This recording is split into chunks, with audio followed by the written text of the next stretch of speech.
बहिणींसाठी आज आनंदाची बातमी आहे। जूनचा हप्ता जमा होणार आहे। अर्थ खात्यानं 3600 कोटींचा निधी वर्ग केलाय। 1 ते 2 दिवसांमध्ये लाभार्थ्यांच्या खात्यामध्ये जूनचा हप्ता जमा होणार आहे।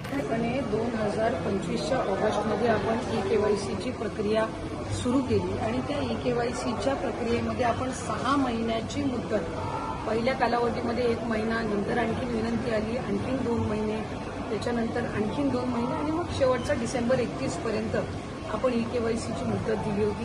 त्यानंतर सुद्धा ज्यांनी ई-केवायसी 31 डिसेंबरपर्यंत केलेली आहे पण त्यांच्या ई-केवायसीमध्ये काही त्रुटी राहिलेल्या आहेत, आपण त्यांना सुद्धा ती दुरुस्त करण्याच्या दृष्टिकोनातून एप्रिल महिन्यापर्यंत त्यांना संधी दिली आणि 31 ई-केवायसीची प्रोसिजर साधारणपणे न केलेल्या महिला जवळपास 60 लाखापेक्षा अधिक आहेत, ज्यांनी कधीच ई-केवायसी ही या योजनेअंतर्गत केलीच नाही।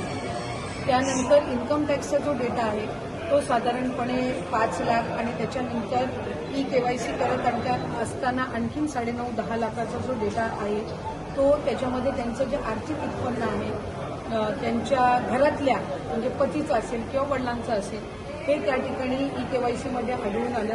अशी साधारणपणे एक 14-15 लाखाची त्या ठिकाणी संख्या आहे ज्यांच्याकडे वाहनं होती आणि वाहनांमुळे त्या ठिकाणी त्यांनी अर्ज भरलेले होते पण तरी वाहनं त्यांच्या नावाने असल्यामुळे असा काही 4.5-5 लाखाचा डेटा आहे आणि त्यामुळे ज्यांना वारंवार संधी देऊन सुद्धा ई-केवायसीची प्रक्रिया झाली नाही त्यांना त्या ठिकाणी योजनेचा लाभ आणि जे काही नियम आणि निकष ठेवलेले होते त्यानुसार या योजनेचा लाभाच्या दृष्टिकोनातून सरकारने त्या ठिकाणी निर्णय घेतला आणि कुठलीही पात्र महिला ज्यांनी ई-केवायसीची प्रोसिजर केलेली आहे आणि तरी सुद्धा तिला त्या ठिकाणी लाभ मिळत नाहीये अशा पद्धतीचं कुठल्याही पात्र महिलेवर अन्याय किंवा त्या लाभार्थीवर अन्याय हा विभाग म्हणून किंवा शासन म्हणून केला जाणार नाही। आमच्याकडे काही तक्रारी किंवा काही त्या ठिकाणी निवेदनं प्राप्त झालेली आहेत की त्यांनी ई-केवायसीची प्रोसिजर केली होती पण तरी सुद्धा त्यांना लाभ मिळत नाहीये। अशा प्रोसिजर ह्या ज्या आहेत त्या आम्ही क्रॉस व्हेरीफाय करतोय। ज्यांनी संजय गांधी निराधार योजना आणि लाडकी बहीण योजना दोन्हीचे अर्ज भरलेले होते आणि दोन्हीकडूनही त्यांना जर लाभ मिळत नसेल तर त्यांना दोन्हीपैकी एका तरी योजनेचा लाभ हा देण्याच्या दृष्टिकोनातून सुद्धा जे काही क्रॉस व्हेरिफिकेशन आहे ते सुरू आहे आणि एक कुठलं तरी चॅनल माध्यमांच्याकडे आणि काही आर्टिकल्समध्ये सुद्धा आलेलं आहे की एकट्या बीड जिल्ह्यामधून 28 लाख महिला अपात्र झालेल्या आहेत। खरं तर बीड जिल्ह्याची लोकसंख्या जवळपास 30-32 लाख आहे तर त्याच्यातल्या 30-32 लाख लोकसंख्या असलेल्यामधले 28 लाख हे कसे काय अपात्र होऊ शकतात। त्यामुळे कुठे ना कुठेतरी जी काही बातमी आहे किंवा जो काही डेटा आहे त्याच्यामध्ये काही तथ्य नाही। बीड जिल्ह्यामध्ये साधारणपणे रजिस्ट्रेशनमध्येच जवळपास रजिस्ट्रेशन करतानाच 6-6.5 लाख काहीतरी रजिस्ट्रेशन होतं आणि त्याच्यातल्या पात्र ठरलेल्या या सुमारे 4 का 4.5 लाख महिला आहेत आणि त्यांना लाभ हा सुरू आहे। 9 लाख आकडा जो सांगितला जातो याच्यामध्ये काय तथ्य आहे? मुख्यमंत्री म्हणाले होते जवळपास 81 लाख, त्याच्यामध्ये 12 लाखाची वाढ झाली आहे का जी सांगितली जाते? त्याच्यामध्ये वाढ झालेली नाही। टोटल जे रजिस्ट्रेशन झालेलं होतं ते 2,63,00,000 होतं जे सुरुवातीला झालेलं रजिस्ट्रेशन होतं आणि त्याच्यातूनच ज्या पात्र आहेत त्या साधारणपणे जो आकडा होता तो 2,43,00,000 आणि 2,47,00,000 होता।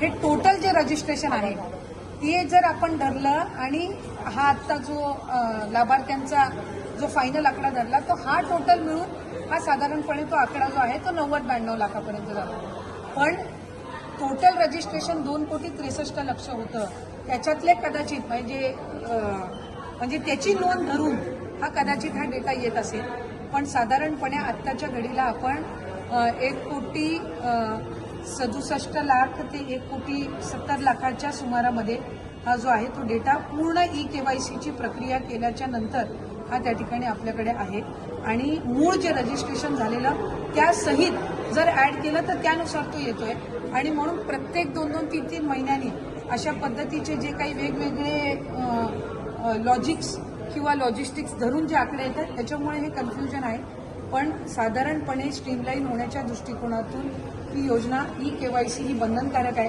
आणि ही फक्त लाडकी बहीण योजनेसाठी नाही तर आपण जर बघितलं तर नमो शेतकरीसाठी सुद्धा EKYC आहे.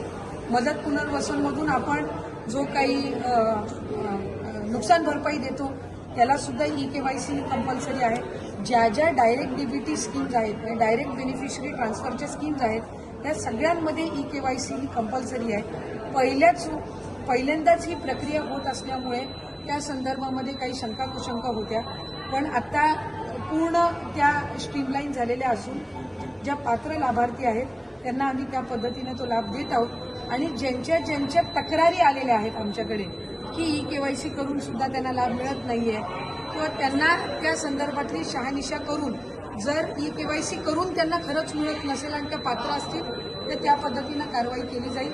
पण EKYC करून सुद्धा जर या दुसऱ्या म्हणजे समजा त्यांची वाहनं असेल किंवा इन्कम टॅक्सच्या याच्यामध्ये ते बसत नसतील किंवा दुसऱ्या कुठल्या स्कीममध्ये ते कुठला लाभ घेत असतील आणि त्या कारणाने असेल तर स्वाभाविकरित्या त्यांना ज्या दुसऱ्या स्कीमचा लाभ सुरू जाईल, पण लाडकी बहीणचा त्यांना त्या पद्धतीनं तो लाभ काही पुढे कंटिन्यू होईल. पात्र महिलांची आतापर्यंतची संख्या किती आहे आतापर्यंत?